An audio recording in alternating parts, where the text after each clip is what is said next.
Okay, in this last part of the tutorial, we're going to answer the question, are all deep teacher networks very hard to fit?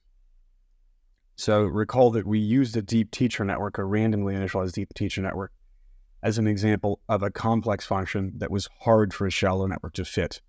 Are all such networks really difficult to fit? So for this, we're going to try something just very slightly different from what we did the first time around. We're going to initialize a new teacher network with the same shape, same width, same depth. But this time we're going to initialize the random weights with a different variance. So before they were a high variance, so the weights were sort of bouncing back and forth between some large number and some large negative number. Now we're going to change the variance, see the instructions for the exact parameters. Here's your code you're going to have to fill in. You're going to create a new teacher network whose weights are now, they have different statistics. And then you're going to use that teacher network as before to generate a train set and a test set for a new learning problem. And then you're just going to retrain your student network on this new learning problem. Here's the code you're going to have to fill in.